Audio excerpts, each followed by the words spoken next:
Hello, നമ്മൾ ഇന്ന് discuss ചെയ്യാൻ പോകുന്നത് എക്സെപ്ഷണൽ ചിൽഡ്രൻ ആൻഡ് ഇൻട്രൊഡക്ഷൻ എന്ന ടോപ്പിക്കാണ്.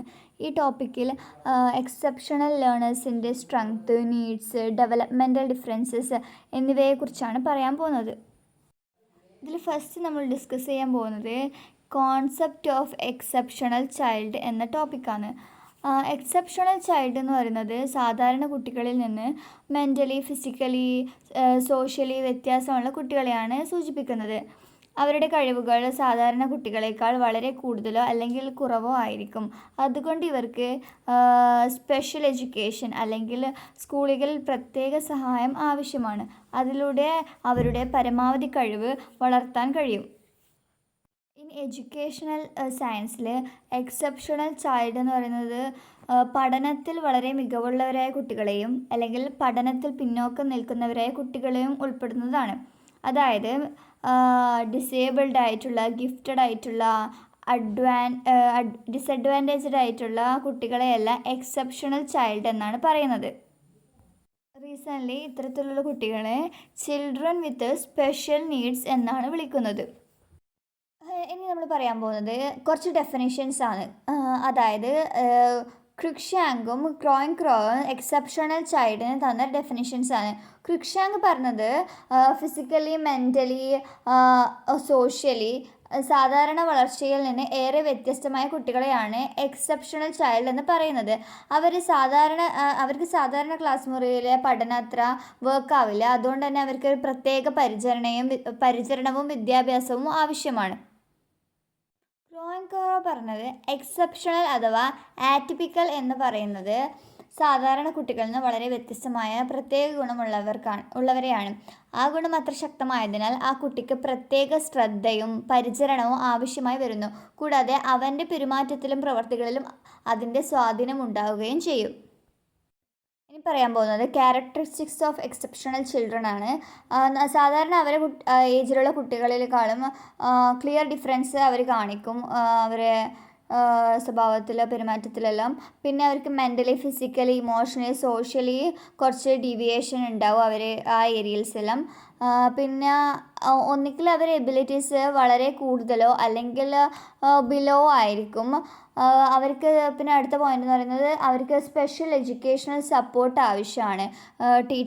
അവർക്ക് മനസ്സിലാവുന്ന തരത്തിലുള്ള ടീച്ചിങ് മെത്തേഡ്സ് എല്ലാം ആവശ്യമാണ്. There are 5 types of exceptional children. അതിൽ first one intellectually exceptional, mentally exceptional. അതിൽ തന്നെ 6 ഉണ്ട്. The gifted, the backward, the mentally retarded, the creative, the under achiever, the learning disabled. രണ്ടാമത്തെ പറയുന്നത് ഫിസിക്കലി എക്സെപ്ഷണൽ. അതായത് അതിൽ 4 ഉണ്ട്. The def and dumb, the blind and near blind, and orthopedically handicapped, and children with speech defect. മൂന്നാമത്തെ പറയുന്നത് emotionally exceptional, delinquence. നാലാമത്തത് socially exceptional, underprivileged childrens. അഞ്ചാമത്തത് multi exceptional, children with more than 1 defect. Intellectually exceptional ചിൽഡ്രൻസിൽ first one gifted ചിൽഡ്രനെ കുറിച്ചാണ് പറയാൻ പോകുന്നത്. Gifted children എന്ന് വെച്ചാൽ മറ്റ് കുട്ടികളെ അപേക്ഷിച്ച് വളരെ ടാലൻസും ക്രിയേറ്റീവും അക്കാഡമിക്കലി ബ്രില്യൻസ് ആയ കുട്ടികളെയാണ് പറയുന്നത്. ഈ കുട്ടികളെ നമ്മൾ ജീനിയസസ് എന്നും വിളിക്കാറുണ്ട്. അതിന് കാരണം എന്ന് വെച്ചാൽ അവരുടെ സ്കിൽസും അച്ചീവ്മെൻറ്റ്സും എല്ലാം മറ്റു കുട്ടികളെ അപേക്ഷിച്ച് വളരെ മുകളിലാണ്, വളരെ കൂടുതലാണ്. ക്യാരക്ടറിസ്റ്റിക്സ് എന്ന് പറയുന്നത് ഹൈ മെമ്മറി പവർ ഉണ്ടാവും, ക്യൂരിയോസിറ്റി ഉണ്ടാവും, നല്ല ഓർമ്മശക്തി ഉണ്ടാകും. പിന്നെ അവർ പെർഫെക്ഷൻസ് ആയിരിക്കും.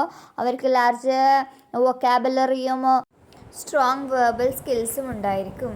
ബാക്ക്വേർഡ് എന്ന് പറയുന്നത് മറ്റ് കുട്ടികളെ അപേക്ഷിച്ച് അവരതേ ലെവലിൽ പെർഫോം ചെയ്യാനോ ലേൺ ചെയ്യാനോ പറ്റാത്ത കുട്ടികളെയാണ് ദ ബാക്ക്വേർഡ് എന്ന് പറയുന്നത്.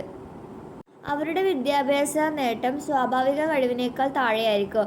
ശ്രദ്ധ കുറവായിരിക്കും, അവർക്ക് ഓർമ്മശക്തി വളരെ കുറവായിരിക്കും, പിന്നെ ചിന്തിക്കാനുള്ള കഴിവ് കുറവായിരിക്കും. പഠിച്ച കാര്യങ്ങൾ നിലനിർത്താൻ വേണ്ടിയിട്ട് റിപ്പീറ്റഡ് ആയിട്ടുള്ള പ്രാക്ടീസ് ആവശ്യമാണ്.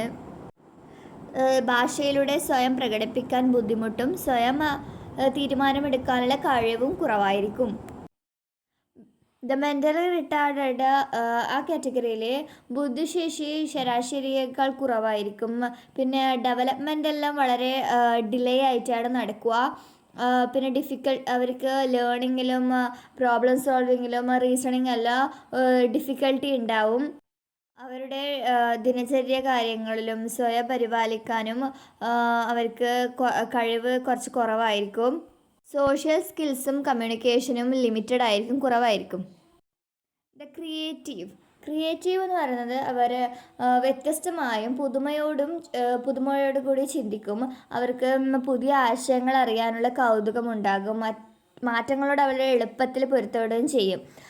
പിന്നെ പ്രോബ്ലം വളരെ എൻജോയ് ചെയ്ത് വളരെ ക്രിയേറ്റീവായിട്ട് സോൾവ് ചെയ്യും അവർ. ദ അണ്ടർ അച്ചീവർ, ഈ വിദ്യാർത്ഥികൾക്ക് അവരുടെ കഴിവിനേക്കാൾ കുറവായിരിക്കും അക്കാഡമിക് പെർഫോമൻസ്. ആത്മവിശ്വാസം കുറവായിരിക്കും. പരാജയ ഭയത്താൽ പുതിയ കാര്യങ്ങൾ പരീക്ഷിക്കാൻ അവർക്ക് മടിയുണ്ടാകും. ഇവർക്ക് പ്രേരണയും സ്ഥിരതയും കുറവായിരിക്കും. പഠനത്തിൽ അശ്രദ്ധ ഉണ്ടാവും. സമൂഹത്തിൽ ഒറ്റപ്പെട്ടതായി തോന്നുകയും സംഘാടന കഴിവ് കുറവായിരിക്കുകയും ചെയ്യും. ദ ലേണിംഗ് ഡിസേബിൾഡ് എന്ന് പറയുന്നത് വിദ്യാർത്ഥികൾക്ക് ബുദ്ധിശേഷി സാധാരണമോ അതിലധികമോ ആണെങ്കിലും ചില വിഷയങ്ങളിൽ വായന, എഴുത്ത്, കണക്ക് തുടങ്ങിയവയിൽ ബുദ്ധിമുട്ടുണ്ടാകുക. അവർക്ക് ശ്രദ്ധ കുറവായിരിക്കും. നിർദ്ദേശങ്ങൾ പാലിക്കാനും കാര്യങ്ങൾ ക്രമപ്പെടുത്താനും ബുദ്ധിമുട്ട് അനുഭവിക്കും. പിന്നെ ഓർമ്മ, സ്പെല്ലിംഗ് എന്നിവയിലും പ്രയാസം ഉണ്ടാകും. ഇതെല്ലാം അവർക്ക് ഫ്രസ്ട്രേഷന്, ആൻസൈറ്റിയും കോൺഫിഡൻസ് ഇല്ലാണ്ടാക്കാനും സ്കൂൾ വിഷയത്തിൽ കോൺഫിഡൻസ് ഇല്ലാണ്ടാക്കാനും കാരണമാകും. ഇനി പറയാൻ പോകുന്നത് ഫിസിക്കലി എക്സെപ്ഷണൽ ആണ്. അതിൽ ഫസ്റ്റ് വൺ, ഈ കുട്ടികൾക്ക് കേൾക്കാനും പറയാനും ബുദ്ധിമുട്ടുണ്ടാകും. അതുകൊണ്ട് തന്നെ ഇവർ സൈൻ ലാംഗ്വേജസും ജസ്റ്റേഴ്സും എല്ലാം ഉപയോഗിച്ചിട്ടാണ് കമ്മ്യൂണിക്കേറ്റ് ചെയ്യുക. വിഷ്വൽസും ലിപ് റീഡിങ്ങും ഫേഷ്യൽ മുഖത്തുള്ള എക്സ്പ്രഷനെല്ലാം ഉപയോഗിച്ചിട്ടാണ് അവരെ കമ്മ്യൂണിക്കേഷൻസും മറ്റുള്ളവർ എന്താണ് പറയുന്നത് എല്ലാം മനസ്സിലാക്കുന്നത്. ഈ ലാംഗ്വേജസ്, ഈ ജസ്റ്റേഴ്സെല്ലാം ഉപയോഗിച്ചിട്ടാണ്. ഇവർ സമൂഹത്തിൽ നിന്ന് ഒറ്റപ്പെടാൻ അനുഭവിക്കും. അതുകൊണ്ട് തന്നെ ഒരു ഇൻക്ലൂസീവ് ഇൻട്രാക്ഷൻ ആവശ്യമാണ്. ദ ബ്ലൈൻഡ് എന്ന് പറയുന്നത് ഇവർക്ക് കാഴ്ച കുറവായിരിക്കും, അല്ലെങ്കിൽ ഒന്നും കാണാനാവില്ല. ഇവർക്ക് ബ്രെയിൻ ഓഡിയോ പഠനങ്ങൾ അല്ലെങ്കിൽ വലിയ അക്ഷരങ്ങളുള്ള പുസ്തകങ്ങൾ മുതലായവയെ ഉപയോഗിക്കാം. പിന്നെ അവർ കേൾവി, സ്പർശം കൂടുതലായി ആശ്രയിക്കും. ഇവർ നടക്കാൻ വേണ്ടിയിട്ട് വടിയോ അല്ലെങ്കിൽ അവർ പരിശീലിപ്പിക്കുന്ന നായക്കുട്ടിയോ അങ്ങനെ ഉപയോഗിക്കും. അടുത്തത് ഓർത്തോപീഡിക്കലി ഹാൻഡിക്യാപ്ഡ് ആണ്. ഇവർക്ക് ശരീര ചലനങ്ങൾക്ക് ബുദ്ധിമുട്ടുണ്ടാകും. വീൽ ചെയർ ആവശ്യമുണ്ടാകും. പ്രത്യേക സൗകര്യങ്ങളും ഉപകരണങ്ങളും വേണം. പഠനശേഷി സാധാരണ നല്ലതായിരിക്കും. പിന്നെ ചെറിയ മൂമെൻറ്റ്സിന് പോലും സഹായം ആവശ്യമുണ്ടാകും. കൂട്ടുകാരുടെ പിന്തുണ ഏറ്റവും ഇമ്പോർട്ടൻ്റ് ആണ്. ചിൽഡ്രൻ വിത്ത് സ്പീച്ച് ഡിഫക്റ്റ്, ഈ കുട്ടികൾക്ക് വാക്കുകളെല്ലാം വ്യക്തമായി പറയാൻ ബുദ്ധിമുട്ടുണ്ടാകും. അവർ പറയുമ്പോൾ തടഞ്ഞു പോകും. അതുകൊണ്ട് തന്നെ ഈ കുട്ടികൾക്ക് സംസാര പരിശീലനം അത്യാവശ്യമാണ്. സോഷ്യലി എക്സെപ്ഷണൽ, ഈ കുട്ടികൾ സാമൂഹികമായി പിന്നോക്കം നിൽക്കുന്ന കുട്ടികളായിരിക്കും. അതുകൊണ്ട് തന്നെ നല്ല വിദ്യാഭ്യാസവും സാമൂഹിക സൗകര്യങ്ങളും കുറവായിരിക്കും. അവരെല്ലാം ദാരിദ്ര്യം അനുഭവപ്പെടുന്നുണ്ടാവും. ഭക്ഷണം, പോഷകാഹാരം അതെല്ലാം കുറവായിരിക്കും. സ്ഥിരതയില്ലാത്തൊരു ജീവിതമായിരിക്കും അവർക്ക് ഉണ്ടാവുക. ആത്മവിശ്വാസം തന്നെ കുറവായിരിക്കും. ചിലപ്പോൾ ഒറ്റപ്പെട്ട് പോയിരിക്കുക. ഇവർക്ക് പിന്തുണയും പ്രോത്സാഹനപരമായ പരിപാടികളും ആവശ്യമാണ്. മൾട്ടി എക്സെപ്ഷൻ എന്ന് പറയുന്നത് ഒന്നിലധികം വൈകല്യമുള്ള കുട്ടികളെയാണ് പറയുന്നത്. ഇവർക്ക് ശാരീരികവും മാനസികമായും ബുദ്ധിമുട്ടുകളുണ്ടാവും. പഠനത്തിലും സംസാരത്തിലും ചലനത്തിലും ബുദ്ധിമുട്ട് നേരിടും. ഇവർക്ക് ചില വിദഗ്ധരുടെ സഹായവും പ്രത്യേക വിദ്യാഭ്യാസ പദ്ധതിയും ആവശ്യമാണ്. സ്പെഷ്യൽ എഡ്യൂക്കേഷൻ്റെ ഗോൾസാണ് ഇനി പറയാൻ പോകുന്നത്. പ്രത്യേക കഴിവുകളോ ബുദ്ധിമുട്ടുകളോ ഉള്ള കുട്ടികളുടെ ആവശ്യങ്ങൾ മനസ്സിലാക്കണം. അനുയോജ്യമായ പാഠ്യപദ്ധതി തയ്യാറാക്കുക.